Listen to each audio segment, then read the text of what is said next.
கர்த்தர் சுகமாக்க சித்தமா இருக்கிறது மட்டுமல்ல, அவரே சுகமா இருக்கிறார். அவருடைய நேச்சர், அது தன்மை. ஏன் சுகமாக அப்படின்றா அவருடைய இரக்கம். அந்த இரக்கம் மாறலங்க. அன்னைக்கு எப்படி இரக்கம் உள்ளவராக இருந்தாரோ இன்னைக்கும் தேவன் இரக்கம் உள்ளவராகவே இருக்கிறார். ஆண்டவரே நான் சுகமாக விரும்புகிறேன், இதை கேட்கணும், அப்புறம் வாஞ்சிக்கணும். ஆண்டவரே நான் சுகமாக விரும்புகிறேன், உங்களுடைய சித்தம் பரலோகத்தில் இருக்குது போல என் வாழ்க்கையில் நிறைவேறட்டுங்கிற தீவிர டிசையர் காமிக்கணும். தேவனுடைய கிருபையின் கீழே இருக்கிறேன், கிறிஸ்து இயேசுனால் உண்டான நீதியின் கீழே இருக்கிறேன்னா நான் தரித்திரத்தில் வாழக்கூடாது, வியாதியில் வாழக்கூடாது, வறுமையில் வாழக்கூடாது, பலவீனத்தில் வாழக்கூடாது.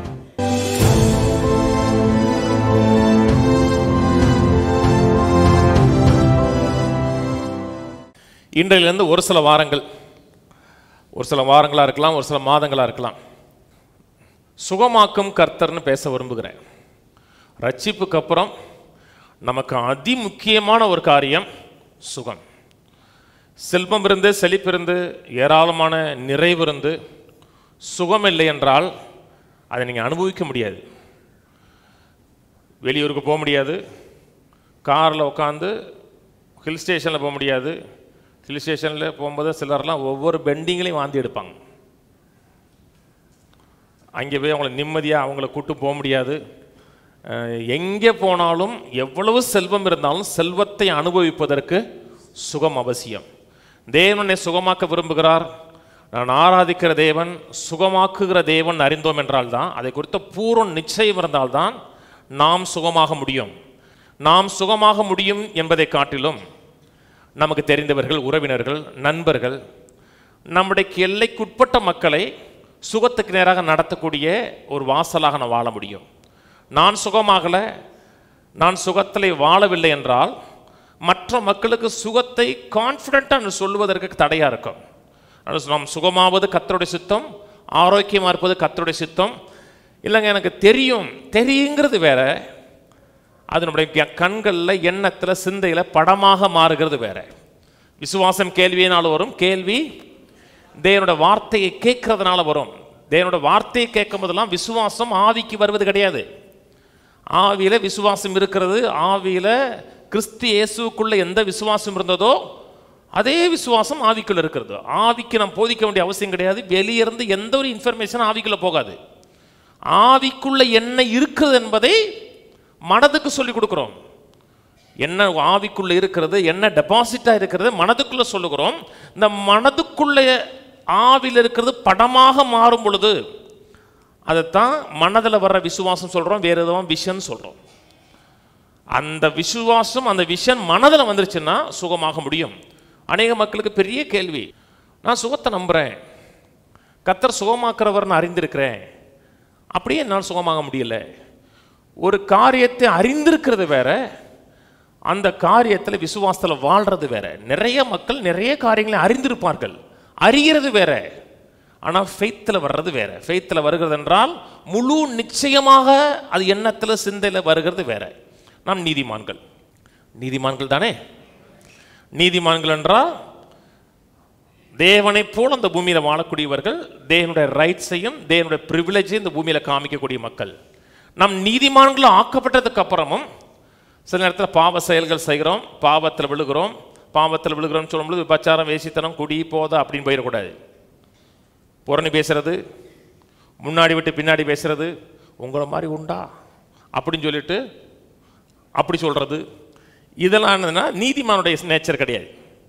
அப்படி செய்கிறோம், செஞ்சதுனால நீதிமான் இல்லைன்னு சொல்ல முடியாது. கிறிஸ்து இயேசுவின் மேலே நான் விசுவாசம் வைத்தபடினாலே அந்த விசுவாசம் என்னை நீதிமானாக மாற்றி இருக்கிறது. இப்படி நீதிமானாக்கப்பட்ட என்னுடைய வாழ்க்கையில் ஒரு அநீதிமானுடைய சுபாவங்கள் இருக்குல்ல. அதே மாதிரி அவரோட தழும்புகளால் நான் சுகமாவேன்னு சொல்லலை. பைபிளில் எந்த ஒரு இடத்துலையும் அவருடைய தழும்புகளால் நாம் சுகமாவோன்னு எங்கேயுமே சொல்லலை. ஏசாயா 53 சொல்லுது அவருடைய தழும்புகளால் குணமாகிறோம், பிரசன்ட் டென்ஸில் சொல்லுது. 1 பேதுரு 2:24 சொல்லுது அவருடைய தழும்புகளால் சுகமானோம் என்று கடந்த காலத்தில் சொல்லுது. நாம் சுகமானவர்கள். எப்படி நீதிமானாக இருக்கக்கூடிய நம்முடைய வாழ்க்கையில் ஒரு அநீதிமானுடைய சுபாவங்கள் இருக்கும் பொழுது நான் நீதிமான் இல்லை அப்படின்னு சொல்கிறது கிடையாது, நீதிமான் தான். அந்த பாவத்துக்கு எதிராக யுத்தம் பண்ணுகிறோம். எப்படி யுத்தம் பண்ணுகிறோம் என்றால், மனதில் ரைச்சஸ்னஸ் கான்சியஸ்னஸ் வேணும், நீதியின் உணர்வு வேணும். நீதிமானா இருக்கிறது வேற, நீதியின் உணர்வுல வர்றது வேற. நான் சொன்னது புரியுதுங்களா? ரொம்ப பேர் நீதிமான்கள் தான், ஆனால் நீதியின் கான்சியஸ்னஸ் கிடையாது. அதே நான் சுகமானவன், நான் சுகமானவன் என்கிற உணர்வு என் மனதில் எண்ணத்தில் என்னைக்கு ஆளுகை செல்கிறதோ அன்னைக்கு தான் எப்படி பாவத்துக்கு விரோதமான யுத்தம் பண்றனோ அதே நேரத்தில் வியாதிக்கு விரோதமான யுத்தம் பண்ண முடியும். கர்த்தர் நம்மை சுகமாக்க விரும்புகிறார். நம்மை குறித்து தேவனுடைய சித்தம் சுகமாக தான் இருக்கணும். சுகமாகவும் இருக்கல, சுகமாக மட்டும்தான் இருக்கணும், ஆரோக்கியமாக மட்டும்தான் இருக்கணும்.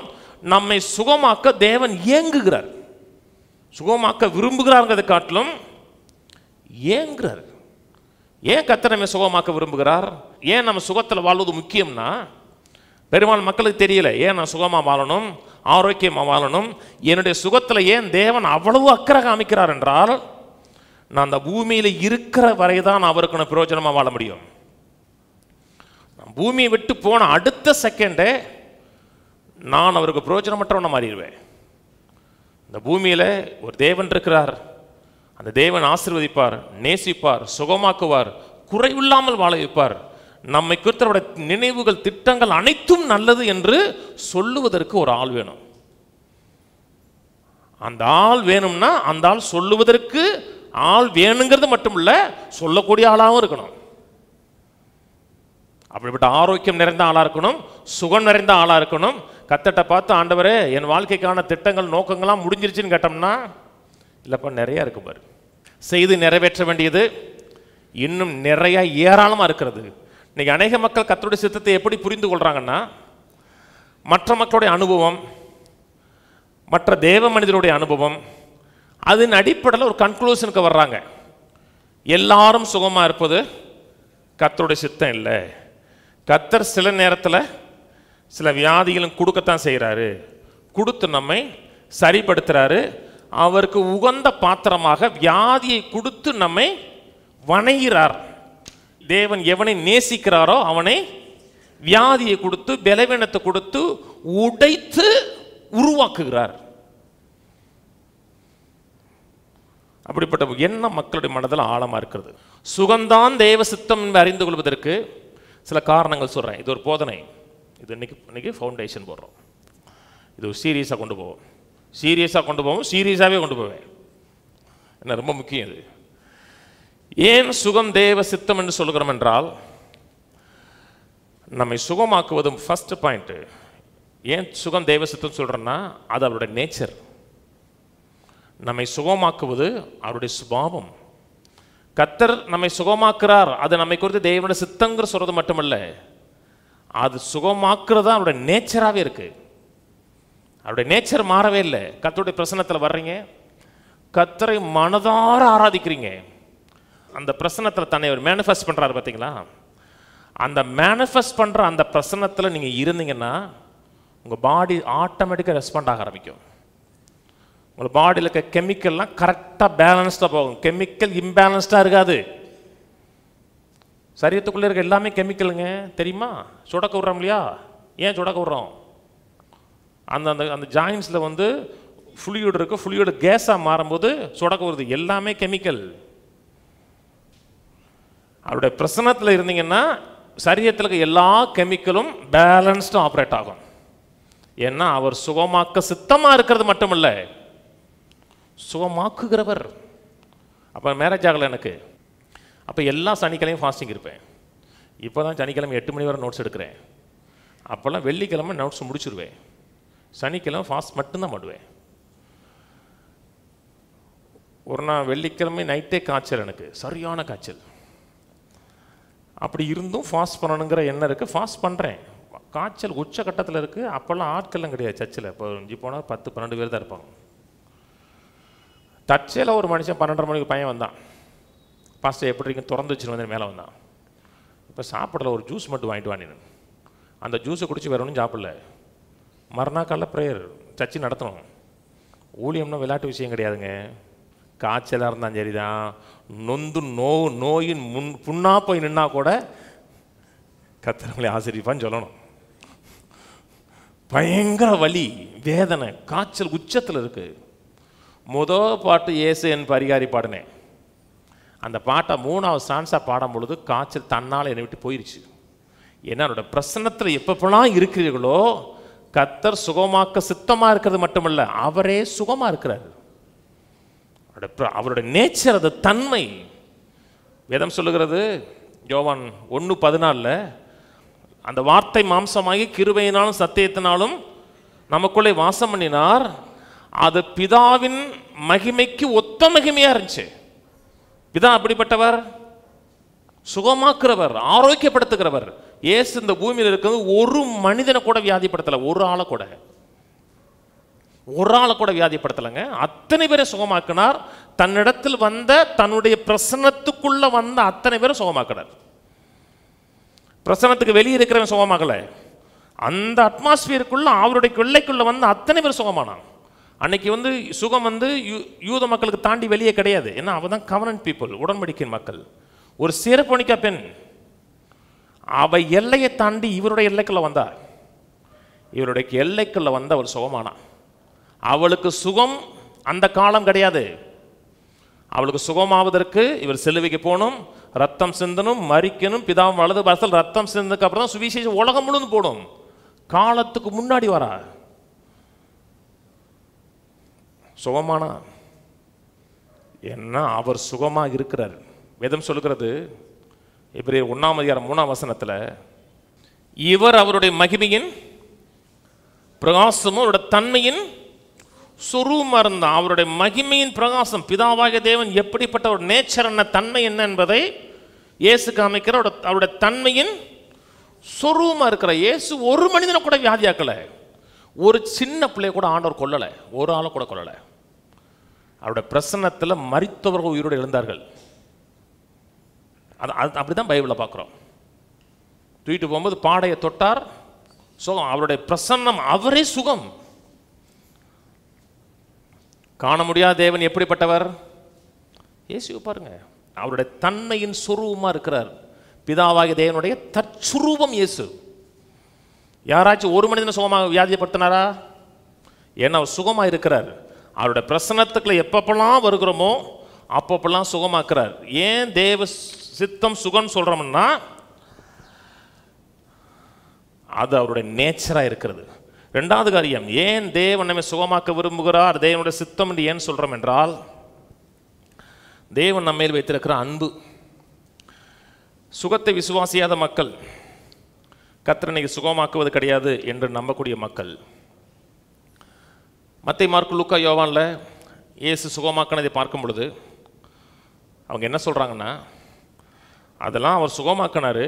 ஏன் சுகமாக்கினார்னா அவர் தேவனுடைய குமாரன் என்பதை நிரூபிப்பதற்காக செஞ்சார்.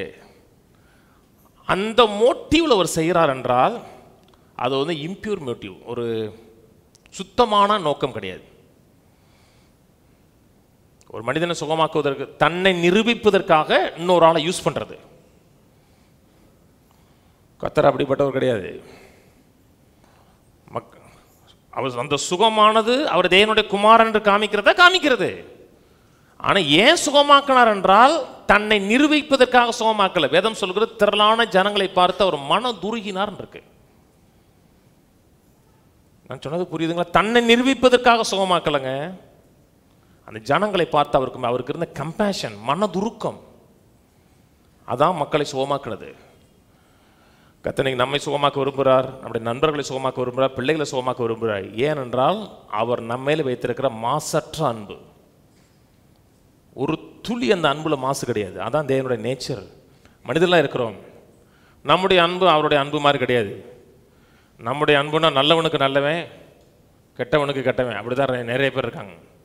ஆண்டவருடைய அன்பு மாசற்ற அன்பு. பொல்லாதவர்களை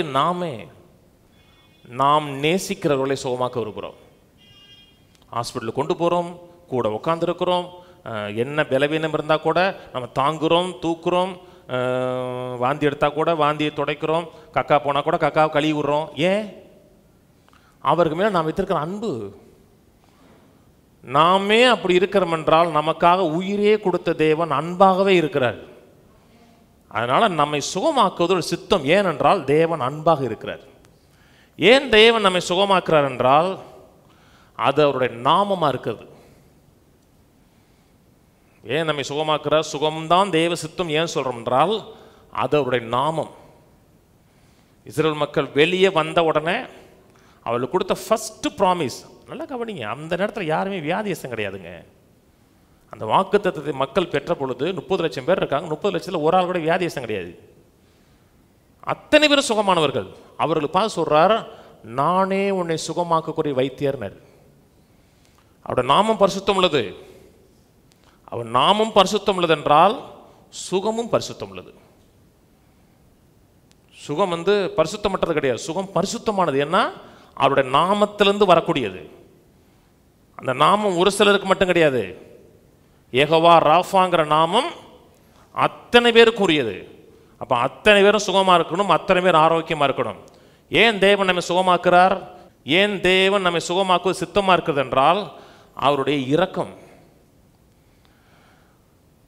மத்திய மார்க், லூக்கா, யோவான் பாருங்க, ஒரு வார்த்தை அடிக்கடி வரும், தாவீதின் குமாரனை எனக்கு இரங்கும். ஹேவ் மெர்சி ஆன் மீ, என் மேல இரக்கமா இருக்கிறான்.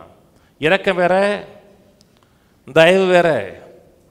தயவு என்பது தகுதி இல்லாதவனுக்கு தேவன் காமிக்கிற ஒரு காரியம், ஒரு நன்மை. அவனுக்கு அதுக்கு தகுதியே கிடையாது. இரக்கம் என்பது நியாயமாக வரக்கூடிய தண்டனையிலிருந்து அவனை விடுதலையாக்குறது மட்டுமல்ல, அவனுக்கு வரக்கூடிய நன்மையும் கொடுக்கிறது.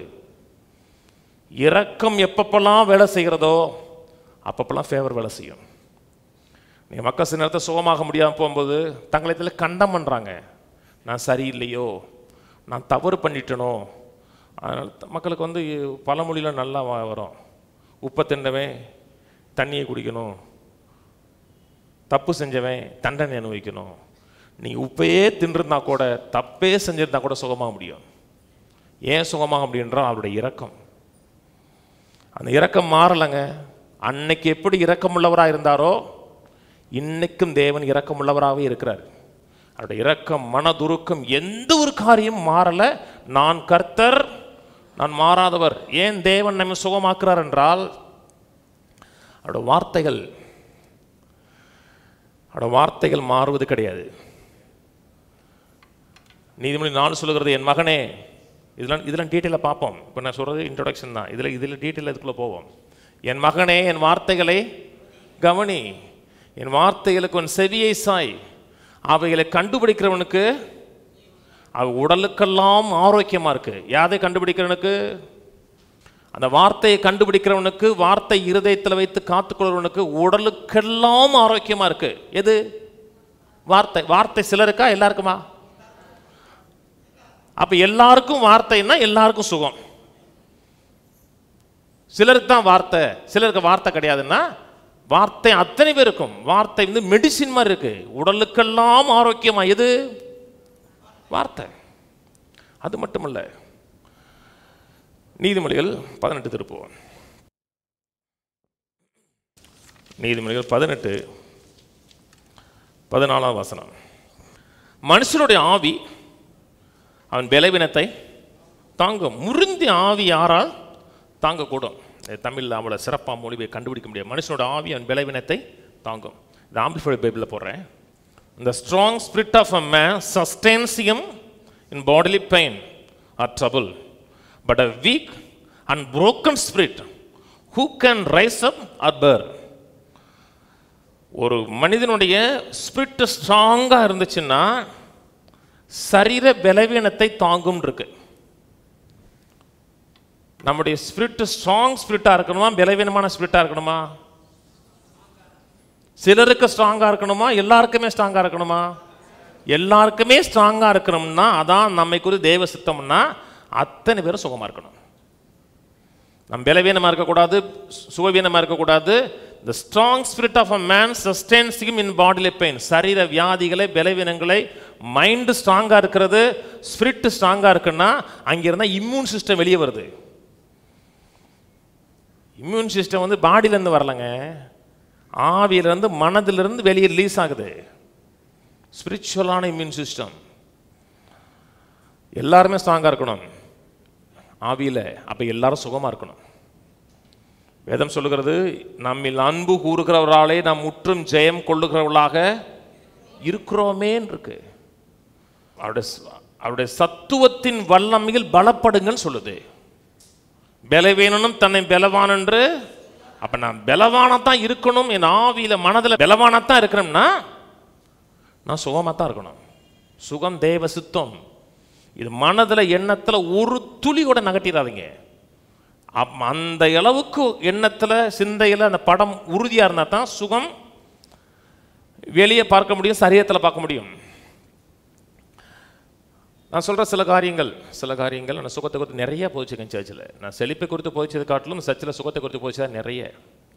சில காரியங்கள் நீங்கள் கேட்டிருக்கலாம். நான் சொல்கிறது சில காரியங்கள். சத்தியத்தை குறித்த ஒரு காரியம் என்னென்னா, இது வந்து இன்ஃபர்மேஷன் கிடையாது. எத்தனை பேர் பிரியாணி சாப்பிட்ருக்கீங்க?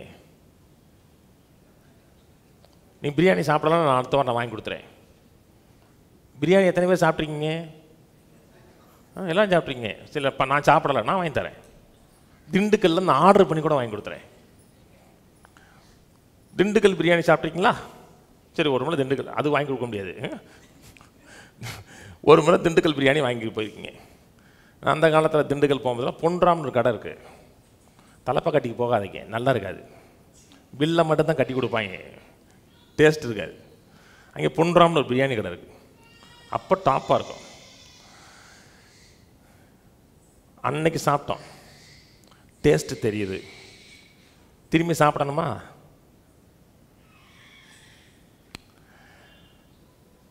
சாப்பிடணுமான்னு டேஸ்ட்டு தெரியல.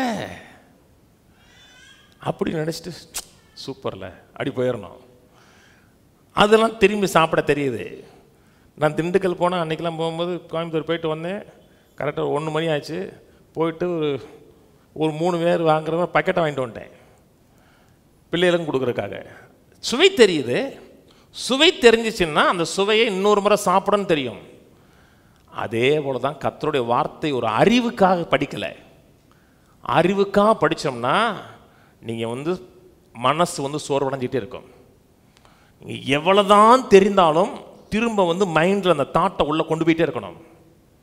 தெரிகிறது இல்லைங்க, இது உணவு. மனிதன் அப்பத்தினால மாத்திரமல்ல, தேவனோட வாயிலிருந்து பெறப்படும் ஒவ்வொரு வார்த்தையினால் பிழைப்பான்னா வளர வளர நீங்கள் பைபிளை படிச்சிங்கன்னா புதுசாக தெரியும், புது இன்ஃபர்மேஷன் தெரியும். சுகத்தை குறித்து நான் எவ்வளவே போதிச்சிருக்கேன். மீட்பிள்ளை சுகம்னு ஒரு போதனை போதிச்சிருக்கேன். நோயற்ற வாழ்வுன்னு போதிச்சேன். எவ்வளவு போதிச்சாலும் அதை குறித்து கேட்க கேட்க கேட்க தான் நம்முடைய மனது ஸ்ட்ராங் ஆகும்,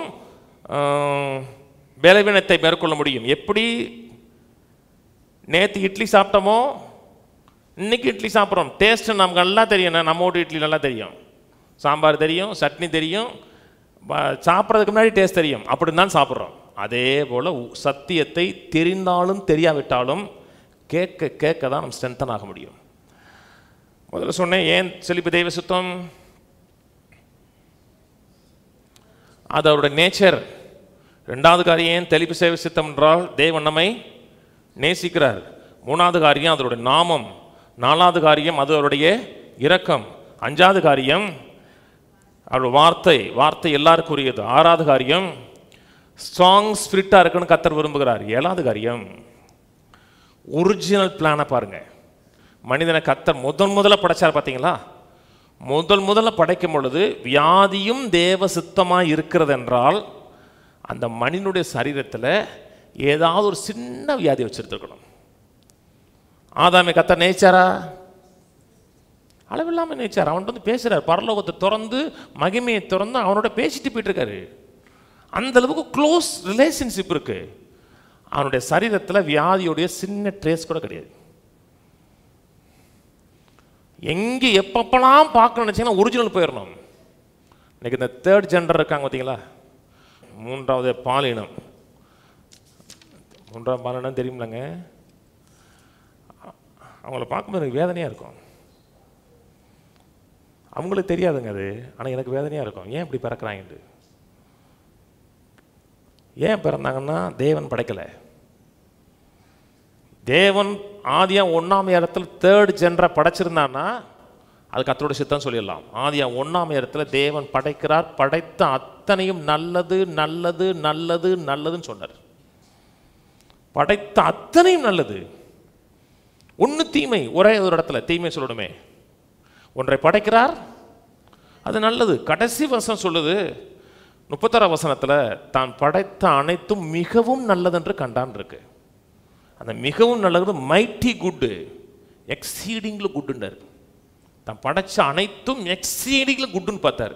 என்னைக்கு வியாதி வந்துச்சு? 3ஆம் நாளா, 4ஆவது நாளா, 5ஆவது நாள், 7ஆவது நாள்?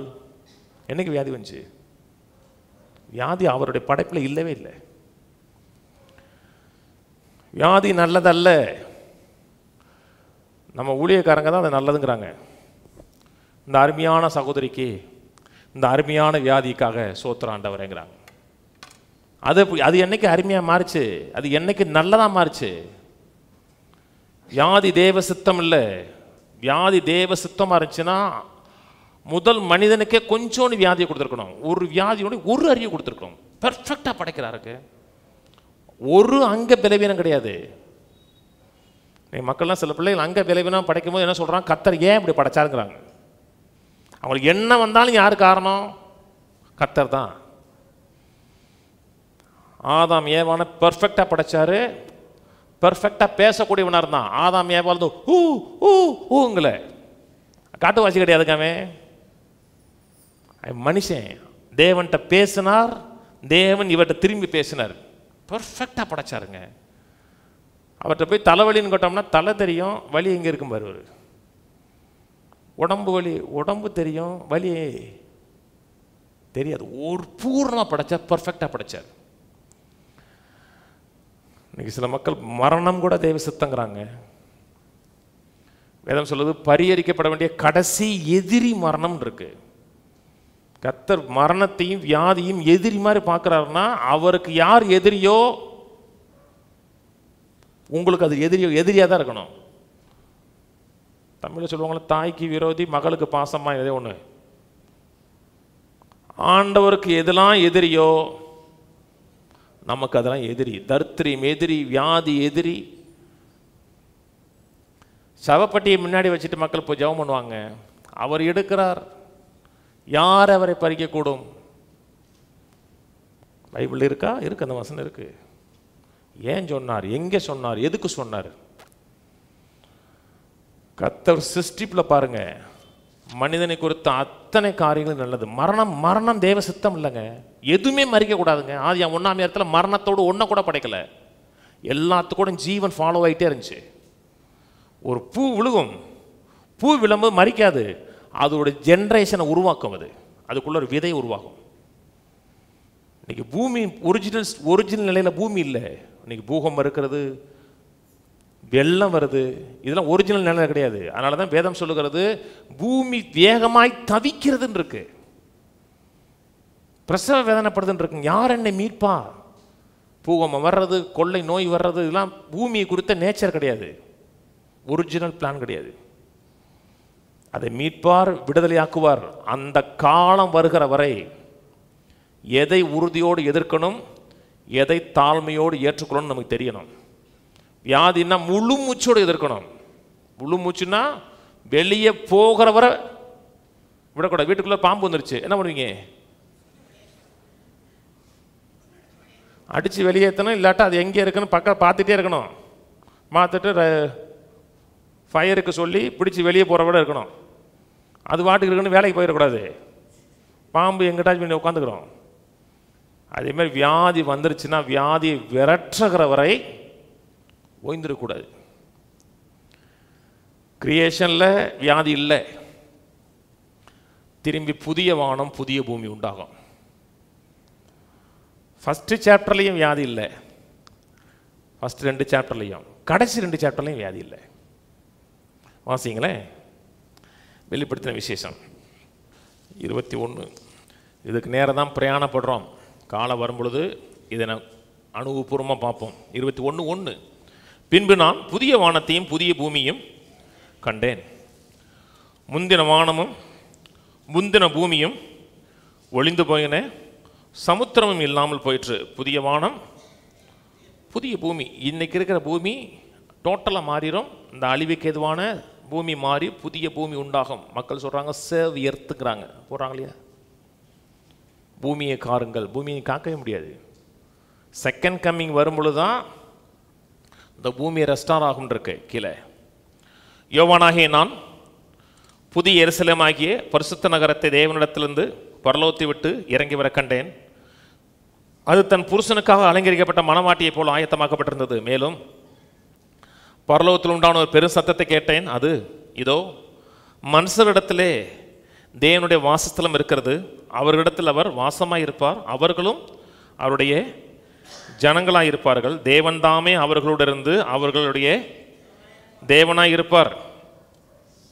அவர்களை கண்ணீர் யாவையும் தேவன் துடைப்பார். இனி மரணமும் இல்லை, துக்கமும் இல்லை, அலறுதலும் இல்லை, வருத்தமும் இல்லை. வருத்தமும் இல்லை, எந்த பெயினும் இல்லை.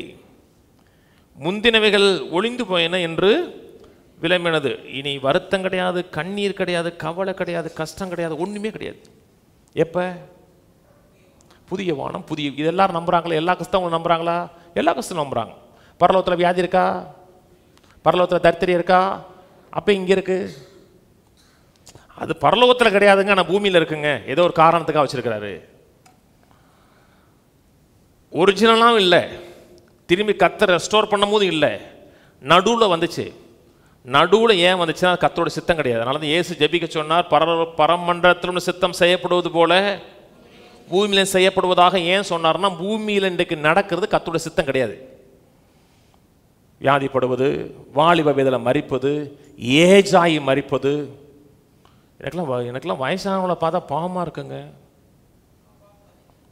இல்லைல்ல, ஐயோ நம்ம இப்படி ஆயிடக்கூடாதுங்கிறதுக்காக.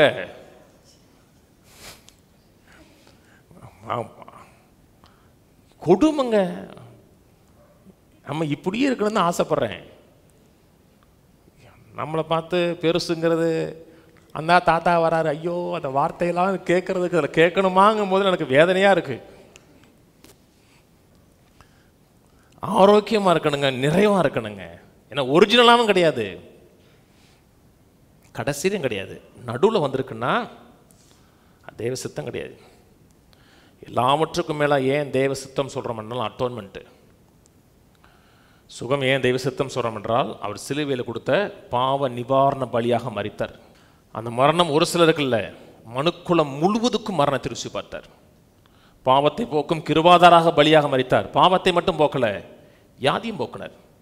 பாவத்துக்கு மட்டும் கிரயம் கொடுக்கலங்க, வியாதிக்கும் கிரயம் கொடுத்தார். ஏசி 53 எடுப்போம், கவனிப்போம். கவனித்து இந்த எண்ணத்தையும் சிந்தையும் உள்ளத்த வருவோம். ஏசி 53:1. எங்கள் மூலமாக கேள்விப்பட்டதை விசுவாசித்தவன் யார்? கர்த்தருடைய புயம் யாருக்கு வெளிப்பட்டது? இளங்கலையை போலவும் வறண்ட நிலத்திலிருந்து துளிர்கிற வேரை போலவும் அவனுக்கு முன்பாக எழும்புகிறார். அவருக்கு அழகும் இல்லை, சௌந்தரியம் இல்லை. அவரை பார்க்கும் பொழுது நாம் அவரை விரும்பத்தக்க ரூபம் அவருக்கு சிலுவையில் அவருக்கு விரும்பத்தக்க ரூபம் இல்லை. முதல் வசனம் சொல்லுது, எங்கள் மூலமாய் கேள்விப்பட்டதை விசுவாசித்தவன் யார்? சுகமாக இருக்கணுமா? ஆரோக்கியமாக இருக்கணுமா? நிறைவாக இருக்கணுமா? இந்த உலகத்தில் கேட்குற அத்தனை ரிப்போர்ட்டையும் கேட்குறது நிப்பாட்டணும். யூடியூப்பில் சுகத்தை குறித்து பேசுகிறது, மருத்துவ குறிப்புக்கு சொல்கிறது, அதெல்லாம் முதல்ல கட் பண்ணணும். இது சாப்பிட்டீங்கன்னா இந்த வியாதி வந்துடும், அது சாப்பிட்டீங்கன்னா அந்த வியாதி வந்துடும். கிடைக்கிறத சோத்திரத்தோடு சாப்பிடுங்க. உலகத்தில் இருக்கிற ரிப்போர்ட்டெல்லாம் கேட்டுட்டு இந்த ரிப்போர்ட்டை நிராகரிச்சிட்டோம்னா சுகத்தோடு வாழ முடியாது. எங்கள் மூலமாக கேள்விப்பட்டதை, ஆங்கிலத்தில் நல்லா இருக்கும், எங்கள் மூலமாக எங்களுடைய ரிப்போர்ட்டை விசுவாசிக்கிறவன் யாருன்னு இருக்கு. 2 ரிப்போர்ட் இருக்கு. உலகம் ஒரு ரிப்போர்ட் சொல்லுது, தேவன் ரிப்போர்ட் சொல்றாரு. டாக்டர் செக் பண்ணி ஸ்கேன் பண்ணி அவர் ரிப்போர்ட் கொடுக்குறாரு, வேதம் ஒரு ரிப்போர்ட் கொடுக்குது. ஸ்கேனை கிளிக்க வேணாம், நம்ப மாட்டேன், அது வாட்டிக்கிட்டு போட்டோம், அதில் நிற்காதீங்க. டாக்டர் சொல்லிட்டாரு, ரிப்போர்ட்டை சொல்லிடுச்சு, என்ன சொல்லட்டும், அவருடைய தழும்புகளால் நான் சுகமானேன்னு ஒரு ரிப்போர்ட் சொல்லுது. அதில் மட்டும் உறுதியாக நின்னீங்கன்னா அந்த ரிப்போர்ட்டை விசுவாசிக்கிறவனுக்கு கர்த்தருடைய வல்லமை ரிலீஸ் ஆகும். எங்கள் மூலமாய் எங்களுடைய ரிப்போர்ட்டை விசுவாசித்தவன் யார்? கர்த்தருடைய புயம், கர்த்தருடைய வல்லமை யாருக்குன்னா விசுவாசிக்கிற ஆட்களுக்கு வெளிப்படுகிறது. அவர் அசட்டை பண்ணப்பட்டவரும் மரசனால் புறக்கணிக்கப்பட்டவரும் துக்கம் நிறைந்தவரும் பாடு அனுபவத்திலுமாய் இருந்தார். அவரை விட்டு நம்முடைய முகத்தை மறைத்து கொண்டோம். அவர் அசட்டை பண்ணப்பட்டிருந்தார், அவரை எண்ணாமல் போனோம். மெய்யாகவே அவர் நம்முடைய பாடுகளை ஏற்றுக்கொண்டு நம்முடைய துக்கங்களை சுமந்தார். நாமோ அவர் தேவனால் அடிபட்டு வாதிக்கப்பட்டு சிறுமைப்பட்டவர் என்று எண்ணினோம். நம்முடைய மீறுதல் நிமித்தம் காயப்பட்டவர், அக்கிரமத்தில் நொறுக்கப்பட்டார். நமக்கு சமாதானத்தை உண்டு பண்ணும் ஆக்கின அவர் மேல் வந்தது. அவருடைய தழும்புகளால் குணமாகிறோம், தழும்புகளால் குணமாகிறோம். இதை காலகாலமாக என்ன சொன்னாங்கன்னா, நல்லா கவனிச்சுட்டே வாங்க. பல மக்கள் இதை என்ன எப்படி இன்டர்பிரட் பண்ணாங்கன்னா, இது வந்து சரீர மீட்பை பற்றி பேசலை, இது வந்து ஆவிக்குரிய மீட்பை பற்றி பேசுகிறாரு. நம்மெல்லாம் பாவத்தினாலும் அக்கிரமங்கிற ஒரு வியாதியில் இருந்தோம், அப்படிப்பட்டிருந்த நம்மை கர்த்தர் விடுதலை ஆக்கியிருக்கிறார், பாவம் மன்னிப்பாகிய ஈவை கொடுத்துருக்கிறாருங்கிறாங்க. அப்படி இன்டர்பிரட் பண்ணுறவங்க நிறைய பேர் எனக்கே தெரியும். தேவன் உங்களை என்னை நேசிக்கும் பொழுது ஆவியை மட்டும் நேசிக்கலை, கர்த்தர் நம்ம நேசிக்கும் பொழுது ஆவியை நேசிச்சிருக்கிறார். ஆவியை நேசினால தான் பரலோகம் போகிறோம். பரலோகம் போகிறது முக்கியம். நமக்கு மனசுன்னு ஒன்று இருக்குது, மனதிலையும் நேசிக்கப்பட வேண்டுங்கிற உணர்வு இருக்கணும். என்னை நேசிக்கிறதுக்கு, என்னை கேர் பண்ணுறதுக்கு ஒருத்தர் இருக்கிறாருன்னு என்ன இருக்கணும். எல்லாவற்றுக்கும் மேலாக எனக்கு சரீரம் ஒன்று இருக்குது. கர்த்தர் என்னையும் உங்களை நேசிக்கும் பொழுது முற்றிலுமாக நேசிக்கிறார். ஆவி ஆத்மா சரீரம் முற்றிலுமாக நேசிக்கிறார். ஒரு பலவீனம் இருக்கக்கூடாது. அது மட்டும் இல்லை, சிம்பிளான காரியங்க இதெல்லாம். இது தேவனோட ஆலயம் சொல்லுது. உங்கள் சரீரம் தேவனுடைய ஆலயமாக இருக்கு. ஆலயம் பழுது அடைஞ்சு பலவீனம் அடைந்த ஆலயமாக அவர் இருக்க விரும்பலை. பழைய ஏற்பாட்டு காலத்தை படித்து பாருங்க. ஆலயம் அப்படியே பழுது அடைஞ்சு இருக்கும். ஏதாவது நல்ல ராஜா வருவார். நல்ல ராஜா வந்து இந்த ஆலயத்தில் இருக்க காசெல்லாம் கலெக்ட் பண்ணி ஆலயத்தை முதல்ல செப்பு நடுங்கிறார் சொல்கிறார் இல்லையா. இயேசு பூமியில் இருக்கும் பொழுதும் முதல் முறையாக ஒரு ஆலயத்தை சுத்தம் பண்ணுறாரு, கடைசி ஒரு முறையாக ஆலயத்தை சுத்தம் பண்ணுறாரு. அப்போ தேவனுடைய பார்வையில் ஆலயம் முக்கியம். இது என்னது? ஆலயம். இந்த ஆலயத்தில் எந்த பலவீனம் இருக்கக்கூடாது. சில ஆலயத்தை கொஞ்சம் டெக்கரேட் பண்ணால் தான் நல்ல ஆலயமாக தெரியும். தப்பு கிடையாது, தப்பு கிடையாது. உள்ளேயும் டெக்கரேட் பண்ணணும், வெளியும் டெக்கரேட் பண்ணணும். ஏன்னா ஆலயம். வருஷத்துக்கு முறை கோயிலை பெயிண்ட் அடிக்கிறாங்கல்லங்க சர்ச்சை, வாரத்துக்கு முறை அடிச்சுக்கலாம். ஏன்னா அவர் வாசம் பண்ணும் ஆலயம் பெர்ஃபெக்டாக இருக்கணும், அழகாக இருக்கணும். அநேக மக்கள் சொன்ன வியாதி இல்லை, பாவத்தை குறித்து பேசுகிறாங்க. மற்ற 8 திருப்போம். ரோமர் 8:11 சொல்லுகிறது, அன்றியும் கிறிஸ்துவை மரித்தோர்ந்து எழுப்பின தேவ ஆவியானவர் உங்களில் வாசம் இருந்தால் சாவுக்கு ஏதுவான உங்கள் சரீரங்களை உயிர்ப்பிப்பார். மற்ற 8 திருப்புவோம். மற்ற 8:16. இது சுகத்தை குறித்து தான் பேசுகிறாருங்கிறத நீங்கள் சொல்கிறேன். அதுக்கப்புறம் அப்படியே கட்டிட்டு மேலே போயிட்டே இருப்போம். ஏசாயா 53 சுகத்துக்காக பேசுகிற ஒரு வாக்கு தத்தம். மற்ற 8:16. அஸ்தமனமான பொழுது பிசாசு பிடித்திருந்த அநேகரை அவரிடத்தில் கொண்டு வந்தார்கள். அவர் அந்த ஆவிகளை தமது வார்த்தையினாலே துரத்தி பிணியாளிகள் எல்லாரையும் சுகமாக்கினார். கீழே அவர்தாமே நம்முடைய பலவீனங்களை ஏற்றுக்கொண்டு நம்முடைய நோய்களை சுமந்தார் என்று ஏசாயா தீர்க்கதரிசனால் உரைக்கப்பட்டது நிறைவேறும்படி இப்படி நடந்தது. வேதத்தில் எந்த ஒரு காரியத்தை நீங்கள் புரிந்து கொள்ளனாலும் சரி, கான்டெக்ஸ்ட் முக்கியம். எண்ணத்தை பற்றி மேதல்ல 1ஆம் வசனத்திலிருந்து பேசி வர்றாருன்னு பார்க்கணும். ஏசாயா சொல்கிறாரு அவருடைய தழும்புகளால் குணமாகிறோங்கிறாரு. இங்கே இயேசு அத்தனை பேரை சுகமாக்குறாரு, அசுத்தாவிகளை துரத்துகிறாரு, பிணியால் எல்லாரையும் சுத்தமாக்கினாரு. தீர்க்க தரிசனம், ஏசாயா தீர்க்க தரிசனம் உரைக்கப்பட்டது நிறைவேறும்படி இப்படி நடந்ததுங்கிறாரு. என்ன நடந்துச்சு? மக்களை சுகமாக்குறாரு. 1ஆம் வசனத்திலிருந்து வாசிங்க. மற்ற 8:1. அவர் மலையிலிருந்து இறங்கின பொழுது திரளான ஜனங்கள் அவருக்கு பின் சென்றார்கள். அப்பொழுது குஷ்டரை ஒருவன் வந்து அவரை பணிந்து, ஆண்டவரே, உமக்கு சித்தமானால் என்னை சுத்தமாக்க உம்மால் ஆகும், என்னை சுத்தமாக்க உம்மால் ஆகும். இந்த லெவலில் தான் லட்சக்கணக்கான ஆட்கள் இருக்காங்க கிறிஸ்தவங்களில். தேவனால் எந்த வியாதியும் சுகமாக்க முடியும், தேவனால் சுகமாக்க முடியாத, விடுதலையாக்க முடியாத வியாதி ஒன்றுமே கிடையாது. தேவன் கட்டாயம் சுகமாக்குவார். கேள்வி எங்கே? ஏன் சுகமாக்கலன்னா அவர் எல்லா வியாதியும் சுகமாக்குவார். என்னை சுகமாக்குவாரா அது மட்டும்தான் சந்தேகம். உடனே ஆண்டவர் சொல்றாரு, இயேசு தமது கையை நீட்டு அவனை தொட்டு எனக்கு சித்தம் உண்டு சுத்தமாக என்றார். உடனே குஷ்டரோகம் நீங்கி அவன் உமக்கு சித்தமானால் என்னை சுத்தமாக்க மலையிலேருந்து இறங்கி வர்றாரு. இறங்கி வரும் திடீர்னு ஒருத்தன் நடுவில் வந்து உமக்கு சித்தமானால் என்னை சுத்தமாக்கும். அன்னைக்கு ஒருத்தர் கேட்டார், என்ன சார் பொசுக்குன்னு கேட்டீங்கன்னாருன்ட்ட. இவர் நடந்து வரும்போது என்னப்பா திடீர்னு பொசுக்குன்னு கேட்குற, ஜெபம் பண்ண வேணாமா சித்தமா இல்லையான்னு? நான் எதுவுமே பிதாவின் சித்தம் இல்லாமல் எதையும் செய்ய மாட்டேன். ஒரு முறை கத்தட்ட கேட்டுக்கிறேன், ஒரு 40 days கழிச்சு வாப்பான்னு சொல்லலை. எந்த விதமாக தாமதம் இல்லாமல் சித்தம் இருக்குங்கிறாரு. சித்தம் உண்டு சுத்தமாகுங்கிறாரு. இந்த பகுதி அப்படி வச்சுக்கோங்க. இதில் ஒரு டிராவல் எடுப்போம். லூக்கா 5 எடுப்போம். லூக்கா 5:12. பின்பு அவர் ஒரு பட்டணத்தில் இருக்கையில் குஷ்டரோகம் நிறைந்த ஒரு மனுஷன் இயேசுவை கண்டு. இது இன்னொரு சம்பவம். அந்த சம்பவம் இன்னொரு சம்பவம். இது பட்டணத்தில் இருக்குது. பின்பு அவர் ஒரு பட்டணத்தில் இருக்கையில் குஷ்டரோகம் நிறைந்த மனுஷன், குஷ்டரோகம் உள்ள மனுஷன் இல்லை, ஃபுல்லாக என்ன லூக்கா வந்து டாக்டரு, ஃபுல்லாக குஷ்டரோகம் நிறைஞ்ச மனுஷன் இயேசுவை கொண்டு மூங்கொப்புற விழுந்து, ஆண்டவரே உமக்கு சித்தமானால் என்னை சுத்தமாக்க உம்மாலே ஆகும் என்று அவரை வேண்டிக் கொண்டான். அவனுக்கு தெரியுது அவருக்கு சித்தம் இருந்தால் செய்வார்னு இருக்கு. அது மட்டும் இல்லை, இஸ்ரேலில் ஒரு குஷ்டரோகி கூட சுகமானது கிடையாது. அந்த சரித்திரத்தில் இது வரைக்கும் நாகமான் சுகமானா நாகமான் இஸ்ரவேல்னு கிடையாது. ஒரு குஷ்டரோகி கூட இஸ்ரேலில் சுகமாகலை. இவர் சுகமாக்குறாருங்கிற கேள்விப்பட்டிருக்கான். அவனுக்கு அறிவு இருக்கிறது. உமக்கு சித்தமானால் சுத்தமாக்க உம்மாலே ஆகும் என்று வேண்டிக் கொண்டான். இயேசு கையை நீட்டி அவனை தொட்டு எனக்கு சித்தம் உண்டு சுத்தமாக என்றார். உடனே குஷ்டரோகம் அவனை விட்டு அவனை தொடராரு, சுகமாகிறாரு. கர்த்தர் எல்லாரையும் சுகமாக்குவது தேவ சித்தம் இல்லைன்னு நீங்கள் வாதிச்சிங்கன்னா எனக்கு வந்து வசன ரெஃபரன்ஸ் காமிக்கணும். நீ எதை நம்பினாலும் ரெஃபரன்ஸு. இயேசு தன்னிடத்தில் வந்த ஒரு ஆளை கூட சித்தம் இல்லைன்னு ஒரு ஆளை கூட சொல்லலை. ஒரு ஆளை பேச்சுக்கு விருப்பம் இல்லைப்பா அப்படி சொல்லியிருந்தாருன்னா அவர் மாறிட்டார்னு அர்த்தம்.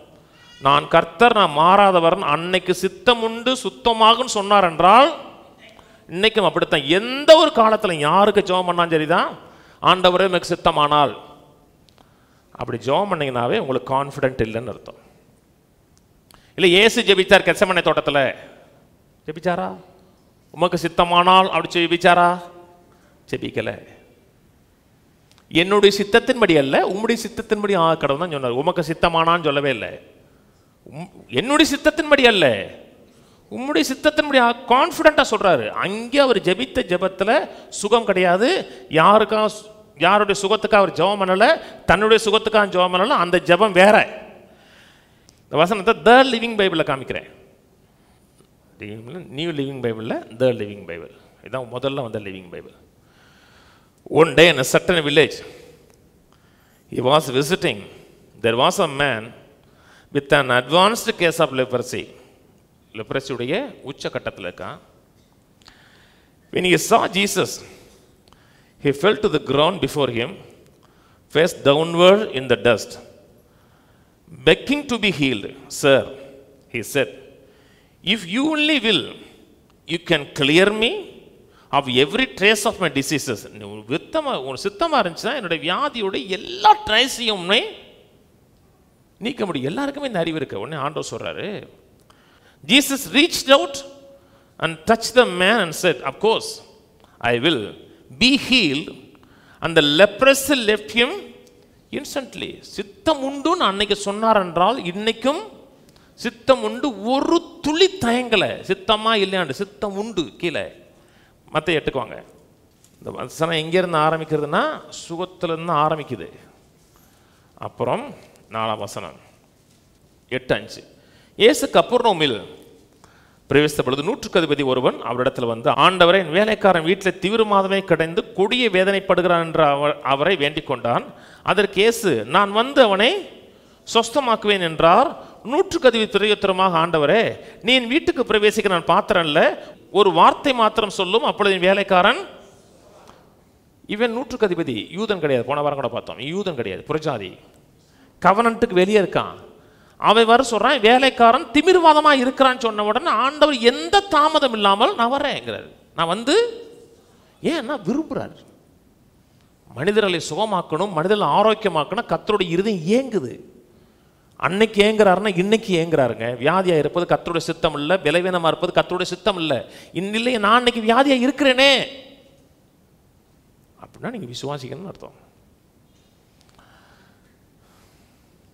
ஆண்டவரை நான் சுகமாக விரும்புகிறேன், இதை கேட்கணும், அப்புறம் வாஞ்சிக்கணும்.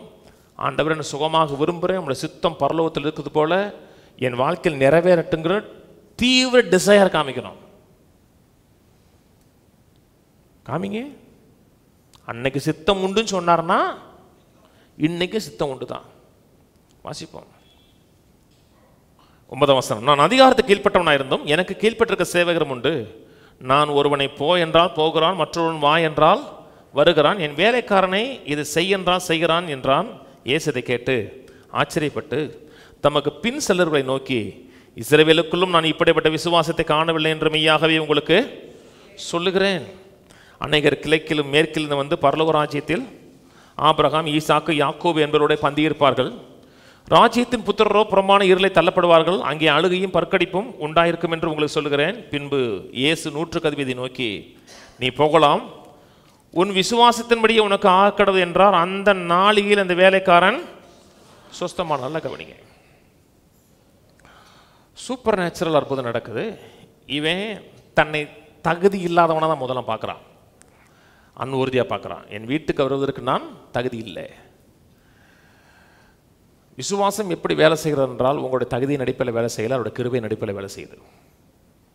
எந்த ஒரு அனுபவத்தை பெறனாலும் நீங்கள் பெர்ஃபெக்டாக இருக்கீங்களா, நீங்கள் சரியாக இருக்கீங்களா, நீங்கள் சரியாக இல்லையா, உங்களை நோக்கி பார்த்தீங்கன்னா உங்களுக்கு செல்ஃப் காண்டம்னேஷன் உண்டாயிரும்.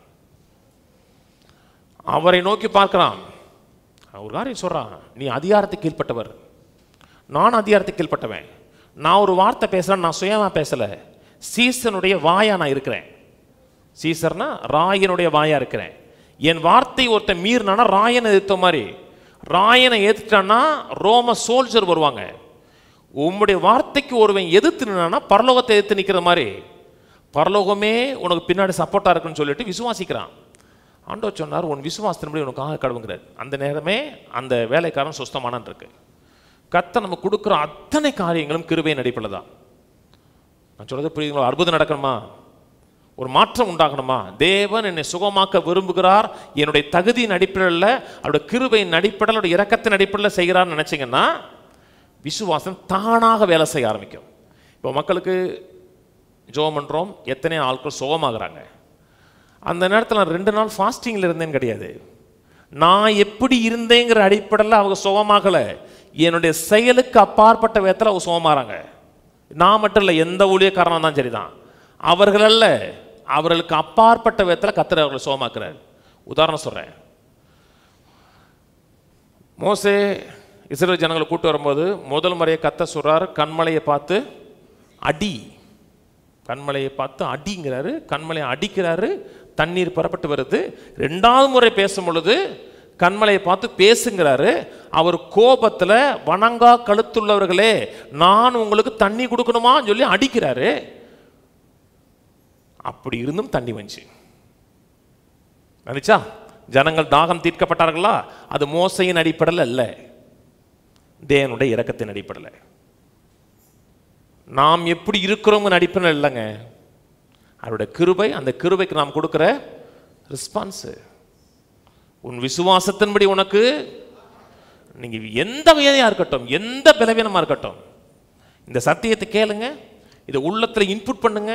நான் சுகமாக கர்த்தர் விரும்புகிறார், ஆரோக்கியமாக கர்த்தர் விரும்புகிறார் அப்படி நினைச்சிங்கன்னா சுகத்தை கட்டாயம் பெற்றுக்கொள்ளலாம். இவன் உடன்படிக்கை உள்ளே இல்லைங்க, உடன்படிக்கை வெளியே இருக்கிறாங்க. அவனே சுகமாகறான்னா கட்டாயம் சுகமாகலாம். ஒன்று கடவுளுடைய சித்தம், அந்த எண்டு பெர்ஃபெக்ட்டு. உங்களை கண்டம் பண்ணிடக்கூடாது. ஆமாண்ணா அவர் கரெக்ட் பெர்ஃபெக்ட்டு, நான் சரியில்லை, நான் பாவி, நான் பொல்லாதவன், அங்கிட்டும் போயிடக்கூடாது. ஒரு மக்கள் கர்த்தரை ப்ளேம் பண்ணுவாங்க, கர்த்தர் சரியில்லை, அவர் நல்லவராக இருந்தார்னா சுகமாக்கல, என்னையும் சுகமாக்கலை. அவர் சுகமாக்கி இருக்கிறார், எல்லா கிரியையும் செஞ்சிருக்கிறார். உங்களையும் கண்டம் பண்ணாதீங்க.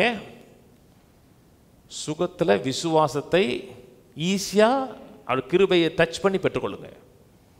கிருபையினாலே விசுவாசத்தை கொண்டு.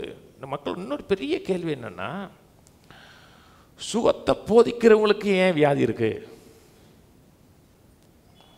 வியாதியில் சாகுறாங்க? எலிசா ஒரு பவர்ஃபுல் மேன். எலியாவுக்கு இருந்ததை காட்டிலும் டபுள் போர்ஷன் அனாயிண்டிங் இருந்துச்சு. அவர் எப்படி செத்தார்னா வியாதிப்பட்டு செத்தார்னு பைபிள் சொல்லுது. அப்படிதான் சொல்லுது. 2 ராஜாக்கள் 13 எலிசா வியாதிப்பட்டு மரிக்கும் தருவாயில் இருக்கும்போதுன்னு இருக்கு. வாசிங்க. அதுக்கு அப்படியா? அப்படித்தான். ஒரு மனிதன் சுகமாக்குறாருன்னா அவர்கிட்ட ஒன்றும் இல்லைங்க, அந்த மனிதனுக்குள்ளே இருக்கிற தேவனுடைய கிருபை, தேவனுடைய அனாயிண்டிங். 2 ராஜாக்கள் 13:14 அவன் நாட்களில் எலிசா மரணத்துக்கு ஏதுவான வியாதியாய் கிடந்தான். எப்படி இருந்தார்? மரணத்துக்கு ஏதுவான வியாதியாக இருந்தார். அப்புறம் எலிசா செத்து போயிட்டார். செத்துட்டாரான்னு கேட்காதீங்க, செத்துட்டார். எலிசா செத்துட்டாரு. அடக்கம் பண்ணிட்டாங்க. அடக்கம் பண்ணதுக்கப்புறம் ஒருத்தனை தூக்கிட்டு போகிறாங்க பாடியில். தூக்கிட்டு போகும் அடக்கம் பண்ண போகும்போது எதிர்த்தால எதிரிகளுடைய இராணுவம் வந்துடுது. எதிரியுடைய இராணுவம் வந்தவொடனே அவனை அடக்கம் பண்ணுறதுக்குலாம் அவனுக்கு நேரம் இல்லாமல் டக்குன்னு பாடி தூக்கி போடுறாங்க. கீழே போட்டவொடனே கீழே இருக்கிற பாடி வந்து எலிசாவுடைய எலும்பு கிடந்திருக்கு. அந்த எலும்பு பட்டவொடனே அவன் எழுந்து ஓடிட்டான். அவனு பின்னாடி ஓடுறான். கர்த்தர் எந்த நிலையில் ஒரு மனிதன் இருந்தாலும் சுகமாக்க விரும்புகிறார். சரி சொல்லுவாங்க, என் பாட்டி விசுவாச்சு செத்து போச்சு. விசுவாசி கேட்டால் கூட பாட்டி கொஞ்ச நாள் செத்துரும். தீமை நிறைந்த உலகத்தில் இருக்கிறோம், பலவீனம் நிறைந்த உலகத்தில் இருக்கிறோம். எல்லா வைரஸும் பாக்டீரியாவும் சுற்றி இருக்கிற உலகத்தில் இருக்கிறோம். அந்த உலகத்தில் நான் சாகாமல் வியாதி இல்லாமல் நிறைவாக வாழணும்னா நான் தீவிரமாக விசுவாசிக்கணும். சுகத்தை கான்ஃபிடென்ட்டாக விசுவாசிக்கணும். அவருக்கே வந்துச்சு இவருக்கே வந்துச்சுன்னு சொல்லக்கூடாது. கர்த்தர் என்னை சுகமாக்க விரும்புகிறார், சுகம் தேவ சித்தம்னா விசுவாசிங்க, அதில் வாழலாம். மத்தேயு 8 இதோட முடிப்போம். இயேசு பேதுருவின் வீட்டில் வந்து அவன் மாமி ஜுரமாய் எடுக்கிறதை கண்டார். அவர் அவள் கையை தொட்டவுடனே ஜுரம் அவளை விட்டு நீங்கிற்று. அவள் எழுந்திருந்து அவர்களுக்கு பணிவிடை செய்தார். பேதுருடைய மாமியார் வியாதியாக இருந்தாங்க, பணிவிடை செய்ய முடியல. தொட்டாரு, சுகமாக்கினாங்க, அப்புறம் பணிவிடை செஞ்சாங்க. அப்படி சொல்லிட்டு தான் 16 சொல்லுது, அஸ்தமனமான பொழுது பிசாசு பிடித்திருந்த அநேகரை அவரிடத்தில் கொண்டு வந்தார்கள். அவர் அந்த அசுத்தாவியை தமது வார்த்தையினால் துரத்தி பிணியால் எல்லாவரையும் சொஸ்தமாக்கினார். அவர் தாமே பலவீனங்களை ஏற்றுக்கொண்டு நோய்களை சுமந்தார் என்று ஏசாயா தீர்க்கதரிசியால் உரைக்கப்பட்டது நிறைவேறும்படி இப்படி நடந்தது. ஏன் நடந்ததுன்னா ஏசாயா தீர்க்கதரிசி சொன்னது நிறைவேறும்படி நடந்தது. 1ஆம் வசனத்திலிருந்து 17ஆம் வசனம் வரை எதை பற்றி பேசுது? வியாதியை குணமாக்கினான்னு பேசுது. சிலுவையில் இயேசு பாவத்தை மட்டும் தீர்க்கலை, வியாதியும் தீர்த்திருக்கிறார். 1 பேதுரு 2:24 சொல்கிறார், நான் பாவத்துக்கு செத்து நீதிக்கு பிழைத்திருக்கும்படி அவர் தாமே தமது சரீரத்திலே பாவங்களை சிலுவையின் மேல் சுமந்தார், அவருடைய தழும்புகளால் சுகமாகிறார். அதுக்கு முன்னாடி இருக்க மேலே இருக்க வசனங்கள்லாம் படித்து பார்த்தீங்கன்னா 1 பேதுரு எடுங்க. 1 பேதுரு 2ஆம் அதிகாரம் 22ஆம் வசனம். அவர் பாவம் செய்யவில்லை, அவருடைய வாயிலே வஞ்சனை காணப்படவும் இல்லை. அவர் வையப்படும் பொழுது பதில் வையாமலும் பாடுபடும் பொழுது பயமுறுத்தாமலும் நியாயமாய் தீர்ப்பு செய்கிறவருக்கு தம்மை ஒப்புவித்தார். நாம் பாவங்களுக்கு செத்து நீதிக்கு பிழைத்திருக்கும்படி அவர் தாமே தமது சரீரத்தில் பாவங்களை சிலுவையின் மேல் சுமந்தார், அவர் தழும்புகளால் குணமானீர்கள். தழும்புகளால் குணமானீர்கள். கான்டெக்ஸ்ட் எதை பற்றி பேசுறாருன்னா நீதி நிமித்தம் துன்பப்படுகிறத பற்றி பேசுகிறார். வேதம் கிறிஸ்டியன் சஃபரிங்கை பற்றி பேசுகிறார். கிறிஸ்தவர்களுக்கு வரக்கூடிய பாடுகளை குறித்து பேசுகிறார். கிறிஸ்தவர்களுக்கு பாடு இருக்கா? கிறிஸ்டியன் சஃபரிங் இருக்கா? கிறிஸ்தவனுக்கு பாடு இருக்கா? இருக்கு, இருக்கு. இந்த வசனம் சொல்லுது இருக்கு. ஆனால் கிறிஸ்டியன் சஃபரிங்கும் கிறிஸ்தவர்களுக்கு படக்கூடிய பாட்டையும் வியாதியும் தரித்திரத்தை மங்கள் லிங்க் பண்ணுறாங்க. நம்ம சுகத்தை குறித்து பேசும்போது செழிப்பு குறித்து பேசும்போது என்ன சொல்கிறாங்கன்னா, அப்படின்னா பாடே இல்லைங்கிறீங்களா, கஷ்டமே இல்லைங்கிறீங்களா, எந்த துன்பமும் இல்லைங்கிறீங்களா, அப்படியே ஸ்மூத்தான லைஃப்பை பற்றி பேசுகிறீங்களா? கிறிஸ்டியன் சஃபரிங் வேற, வியாதி, தரித்திரியம், பலவீனங்கிறது வேற. சரியான காரியத்தை விசுவாசிக்கிறீங்க, சரியான காரியத்தில் நிற்கிறீங்கன்னா உலகம் 1000 பேச்சு உங்களை பேசும். ரட்சிக்கப்பட்டு சர்ச்சுக்கு வரீங்கன்னா துன்பம் இருக்கும், உபத்திரவம் இருக்கும். அது நீதி நிமித்தம் துன்பப்படுகிறது. ஆனால் வியாதி வரும், தரித்திரியம் வரும், துன்பம் வரும் சொல்லல. அது கிறிஸ்டியன் சஃபரிங். அதாவது நீதி நிமித்தம், விசுவாசத்து நிமித்தம் துன்பப்படுகிறது. ஆனால் வியாதி, தரித்திரியம், பலவீனங்கிறது தன்னுடைய ஜனங்களுக்கு தேவன் வைத்ததே கிடையாது. சங்கீதம் 103 எல்லாருக்கும் தெரியுங்களா? கர்த்தர் அக்கிரமங்கள் எல்லாம் மன்னித்து நோய்கள் எல்லாம் குணமாக்கி உன் பிராணனை அழிவுக்கு விலக்கி மீட்டு கிருபையினாலும் இரக்கத்தினாலும் உன்னை முடிசூட்டி உன் வாயை நன்மையினால் திருப்தியாக்கி உன் வயதை திரும்ப வாழ வயது போலாக்குறார், கழுகுக்கு சமானமாக. ஒயின் மாதிரி இருக்கணும். நம்ம ஒயின்னா தெரியுமா? நாள் ஆக ஆக மதிப்பு கூடன்னு அர்த்தம், ரேட்டும் கூடன்னு அர்த்தம். வயசு நாளாச்சுன்னா கீழே தூக்கி விட மாட்டாங்க, ரேட் கூடன்னு அர்த்தங்க. 30 வருஷத்துக்கு முன்னாடி தயார் பண்ண ஓயின்ங்கிறது 20,000 30,000 போகும். புளிச்ச ஓயின் இல்லை, நாள் ஆக ஆக டிமாண்டில் இருக்கணும். ஒதுக்கி வச்சிடக்கூடாது நம்ம வயசானவர். அப்பயே வியாதி வந்துச்சு இந்த பூமிக்கு. வியாதி ஏன் வந்துச்சுன்னா ரோமர் 5 திரும்படிப்போம். ரோமர் 5:12. இப்படி இருக்க ஒரு மனுஷனாலே பாவமும் பாவத்தினாலே மரணமும் உலகத்தில் பிரவேசித்தது போலவும் எல்லா மனுஷரும் பாவம் செய்தபடியால் மரணம் எல்லோருக்கும் வந்தது போலவும் இதுவும் ஆயிற்று. எப்படி பாவம் வந்துச்சுன்னா ஒரு மனுஷனால, ஒரிஜினலாக இல்லை, புதிய வானம் புதிய பூமின்னு இல்லை, நடுவில் வந்துச்சு. ஏன் வந்துச்சுன்னா ஆதாம் மூலமாக வந்துச்சு. புதிய வானம் புதிய பூமி உண்டாக்கும் போது வேதம் சொல்லுகிறது, சிங்கமும் மாடும் ஒன்னா புல்ல திங்கின்னு இருக்கு, சிறு பிள்ளைகள் விரியன் பாம்பு புத்துக்குள்ள கையை விட்டு விளையாடுன்னு இருக்கு. அப்போ ஒரு தீமை இருக்காது, ஒரு பலவீனம் இருக்காது. மனுஷன் அடிக்க மாட்டான், மனுஷனை கொல்ல மாட்டான், மனைவியை புருஷன் அடிக்க மாட்டான், புருஷனை மனைவி அடிக்க மாட்டாங்க. அதுங்க இருக்கு. ஒரு சூப்பர் நேச்சுரல் லைஃப் போவாங்க. அதான் தேவனுடைய பிளான். அந்த பிளான் நிறைவேறுகிற வரை உறுதியாக நில்லுங்க. ஏன் வியாதி வந்துச்சு? பாவத்தின் சம்பளம் மரணம். கடைசி வசனம் கொடுப்பான், ரோமர் 6 கடைசி. பாவத்தின் சம்பளம் மரணம். இன்னைக்கு நமக்கு நீங்கள் மரணம் கிடையாது, பாவத்துக்கு ஒரு வேஜஸ் இருக்குது. 30 நாள் வேலை பார்த்தீங்கன்னா சம்பளம். பாவத்துக்கு சம்பளம் மரணம். இன்னைக்கு மரணம் கிடையாது, ஆனால் தொடர்ந்து பாவ வாழ்க்கையை வாழ்கிறோம், தேவனுக்கு பிரியம்லாம் வாழ்கிறோம்னா விளைவுகள் உண்டு, கான்சிக்வன்சஸ் உண்டு, கட்டாயம் உண்டு. பாவத்தின் சம்பளம் மரணம், தேவனுடைய கிருபை வரமோ நம்முடைய கர்த்தராகிய இயேசு கிறிஸ்துவினால் உண்டான நித்திய ஜீவன். இன்னைக்கு நான் பாவத்தின் கீழே இல்லை, தேவனுடைய கிருபையின் கீழே இருக்கிறேன். கிறிஸ்து இயேசுவினால் உண்டான நீதியின் கீழே இருக்கிறேன்னா நான் தரித்திரத்தில் வாழக்கூடாது, வியாதியில் வாழக்கூடாது, வறுமையில் வாழக்கூடாது, பலவீனத்தில் வாழக்கூடாது. ஏன்னா அப்படி வாழ்கிறது தேவ சித்தம் கிடையாது. ஜான் அலெக்சாண்டர் டோவின்னு ஒரு பிரசங்கர் இருந்தார். 1906 இந்த ரேஞ்சில் மரிச்சார். Powerful man John Alexander Dowie. அவர் சொன்னார்,